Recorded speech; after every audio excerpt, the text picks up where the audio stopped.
Hello students, welcome to thinkers commerce classes. आज अगर हम बात करते हैं, हमने पिछले शॉर्ट में बात करी थी नेशनल इनकम के मेजरमेंट्स के मेथड के बारे में, जिसमें हमने बात करी थी वैल्यू एडेड मेथड है, एक इनकम मेथड होता है और एक एक्सपेंडिचर मेथड है। आज हम बात करते हैं इनकम मेथड से हम नेशनल इनकम को कैसे मेजर करते हैं। तो इसके अंदर अगर हम बात करें तो एक तो कंपनसेशन ऑफ एम्प्लॉयज है, प्लस ऑपरेटिंग सरप्लस है, प्लस मिक्स्ड इनकम है। अगर हम इन तीनों को सम अप कर देते हैं तो हमें मिलता है एनडीपीएफसी, जिसको हम डोमेस्टिक इनकम कह सकते हैं।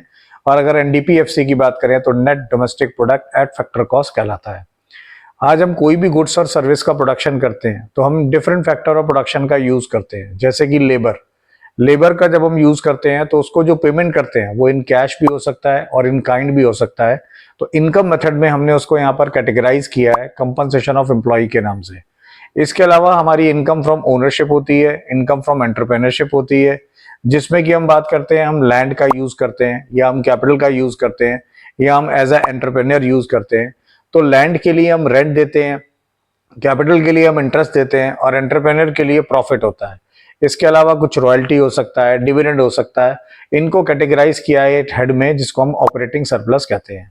और एक ऐसी इनकम होती है जो कि हम डिफरेंशिएट नहीं कर पाते कि वो लेबर इनकम है या इनकम फ्रॉम ओनरशिप या एंटरप्रेन्योरशिप है। तो वो पार्टली लेबर इनकम है, पार्टली इनकम फ्रॉम एंटरप्रेन्योरशिप और ओनरशिप होती है। तो उसको यहाँ पर कैटेगराइज किया गया मिक्स्ड इनकम के नाम से। तो इस तरह से compensation of employees, operating surplus और मिक्स्ड इनकम, जब हम तीनों को सम अप करते हैं तो हमें मिलती है डोमेस्टिक इनकम, या जिसको हम एनडीपीएफसी कहते हैं। अब हम बात करते हैं नेशनल इनकम। तो नेशनल इनकम को हमने यहाँ पे बताया एनएनपीएफसी। तो जब हम एनडीपीएफसी के अंदर एनएफआईए को प्लस करते हैं, एनएफआईए वही है जो मैंने आपको पहले भी शॉर्ट में बताया है, net factor income from abroad. तो जब हम एनडीपीएफसी में एनएफआईए को प्लस करते हैं तो हमें मिलता है एनएनपीएफसी, जिसको हम नेशनल इनकम कहते हैं। तो इस तरह से ये इनकम मेथड से हम नेशनल इनकम को कैलकुलेट कर सकते हैं। मैंने आपको एक मेथड बताया था पहला, वैल्यू एडेड, उससे हम जो नेशनल इनकम कैलकुलेट करते हैं, और ये जो इनकम मेथड है इससे हम जो नेशनल इनकम कैलकुलेट करेंगे, दोनों में जो आंसर होगा वो बिल्कुल सेम होगा। अगले शॉर्ट में मैं आपको डिस्कस करूंगा एक्सपेंडिचर मेथड। Thank you.